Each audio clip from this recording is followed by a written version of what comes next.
Bonjour chers élèves, alors aujourd'hui on continue nos problèmes écrits algébriques et ce qu'on va faire, c'est qu'on va complexifier nos inconnus. On ne complexifie pas l'équation, mais les inconnus vont passer à un niveau supérieur. On est dans vos notes de cours, on est à l'exemple 7, c'est celui avec des timbres. Donc, première question, Barbie a 8 timbres de moins que le double de timbres de Claudie. Annie en a 3 fois plus que Barbie. Si elles ont en tout 94 timbres, combien en ont-elles chacune? Bon, première des choses que moi je remarque, puis que je trouve qui est une bonne nouvelle, c'est que elles ont en tout 94 timbres. Moi, ça me dit que mon équation, tantôt, ça va être une somme. Donc, je vais garder ça pour tantôt, mais je vais avoir un égal 94, puis ça va être une addition, fait que ce bout-là va être facile. La chose qui est plus complexe, c'est les inconnus. Barbie a 8 timbres de moins que le double des timbres qu'a Claudie. Donc, Claudie, si je regarde ça rapidement, devrait être mon inconnu principal. Donc, mon inconnu principal, le nombre de timbres de Claudie va être mon X. Je vais aller faire l'inconnu pour Barbie tout de suite. Donc, le nombre de timbres de Barbie. Et il va avoir le nombre de timbres de Annie. Donc, pour Barbie, Barbie est là.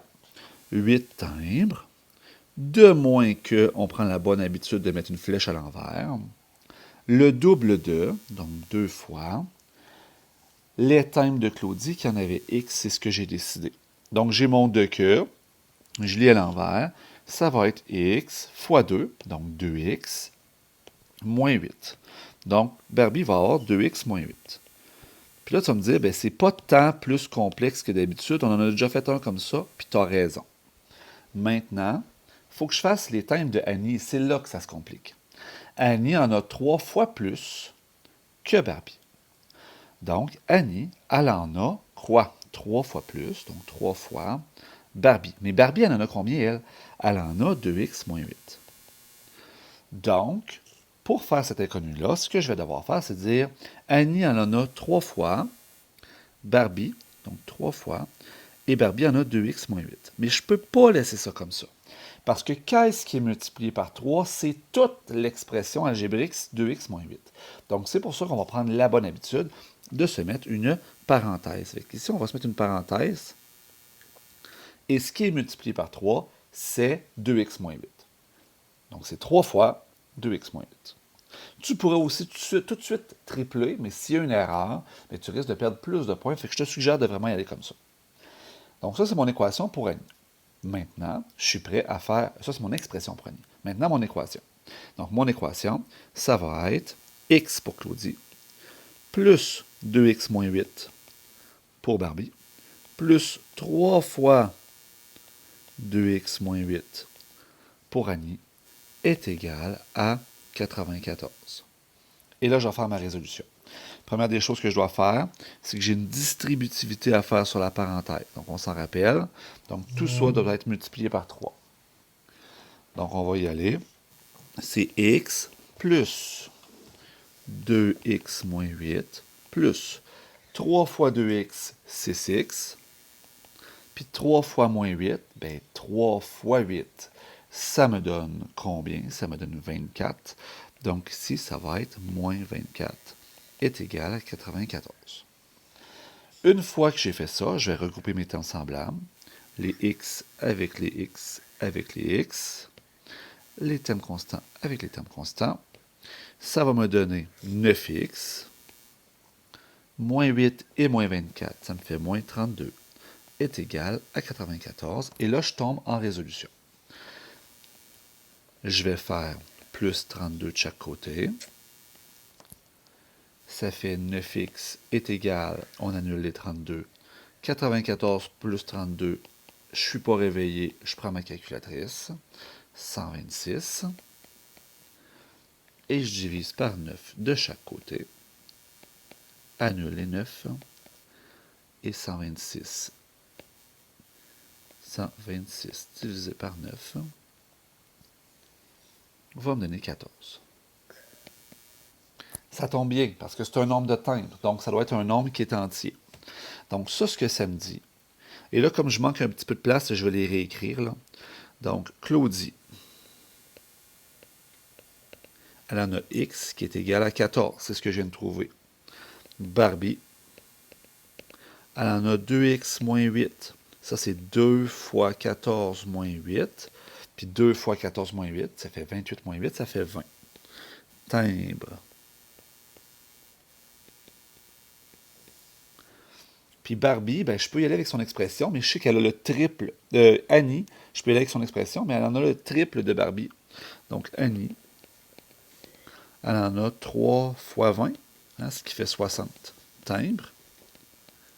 Ou encore, j'aurais pu aller avec 3 fois parenthèse, 2 fois 14 moins 8, mais je serais arrivé à la même valeur.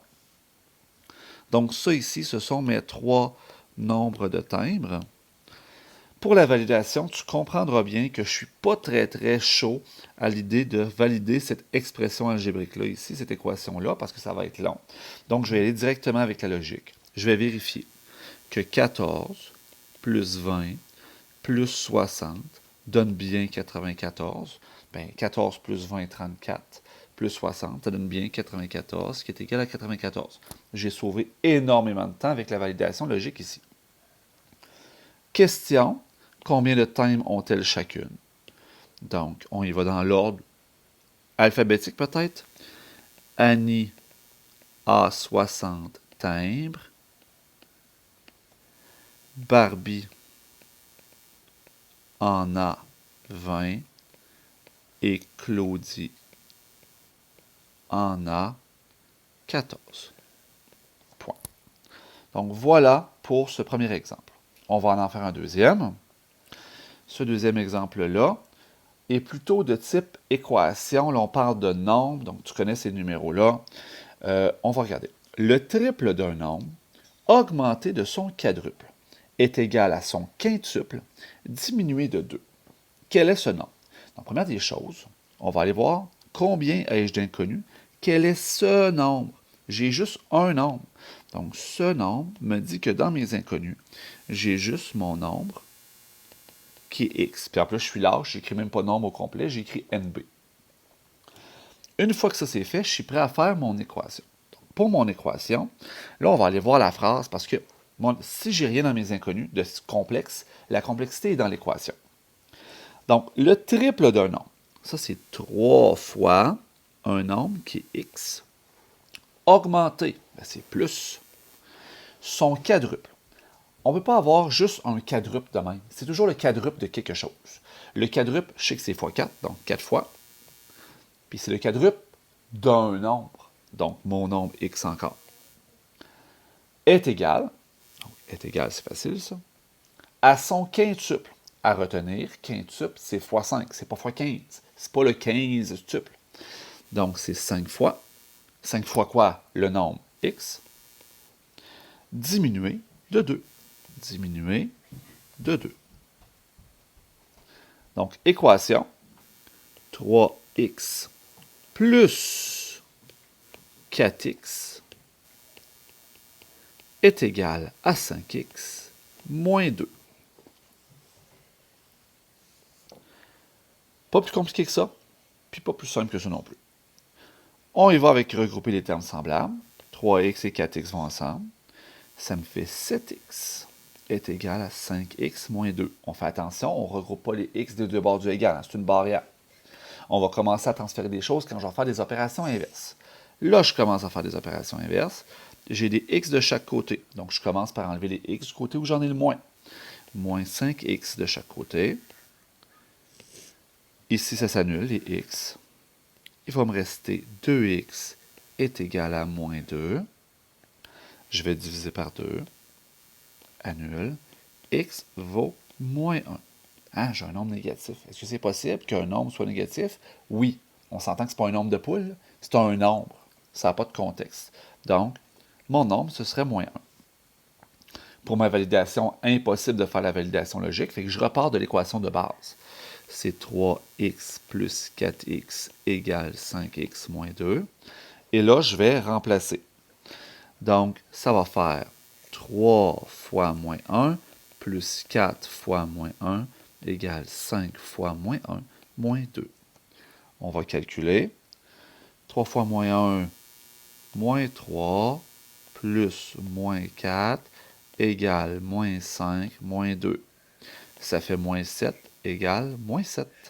Et ça valide mon équation. Réponse, bien, ce nombre est moins 1.